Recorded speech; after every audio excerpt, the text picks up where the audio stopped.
Every person who comes here for a reason, whether it's just to gaze in amazement or to get something spiritually divine. It's up to the individual. I can sit and look at the stones and try to imagine the scene thousands of years ago and wondering why they actually picked this particular place. Some people talk about it, they get really into it.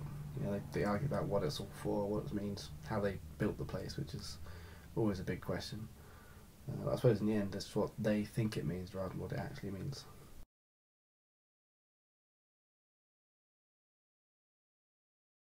I think it's interesting to find out what it might have been used for in the past. But there again, it depends what you call the past, because surely at different stages throughout its life, it's been, or it's meant something different to somebody. Like now, it might be just somewhere to go and enjoy or be healed or whatever. In the past, it must have had perhaps quite an important meaning to a group of people. And at each stage in history, surely it's meant something different, but that doesn't mean that one is more important than the other.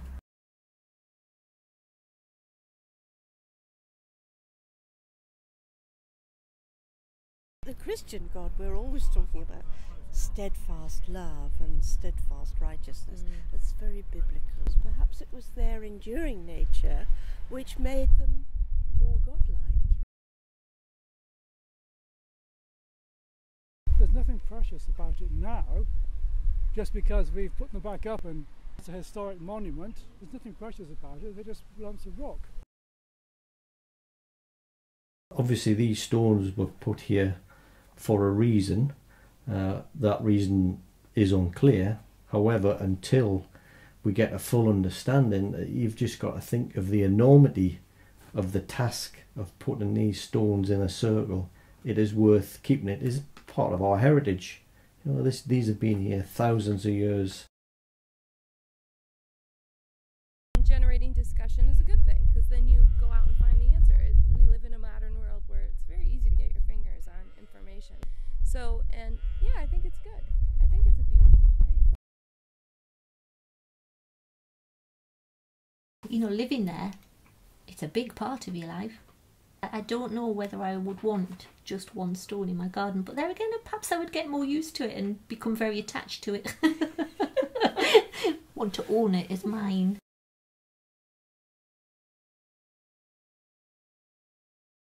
As soon as you fence anything off, it becomes something that you can no longer feel part of.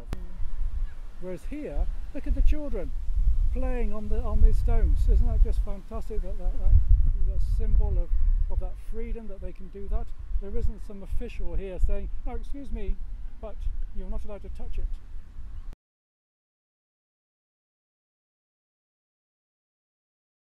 You know, believing in nature and being at one with nature, I don't have a problem with that at all. And I think we should perhaps get back to that more. And I think if more people could get in touch with, I don't know, themselves perhaps, when they're around things like that, well then I think the world might be a better place.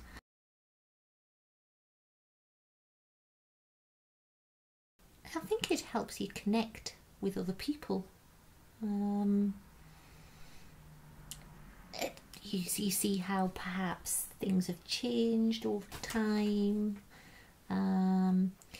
I just like being able to go somewhere and you walk around, and like at Avebury, you touch the stones, or you sit with your back to them and you think of all the other people who've been there before you, and you think of all the characters and what might have gone on there, and actually you feel life in the stones somehow.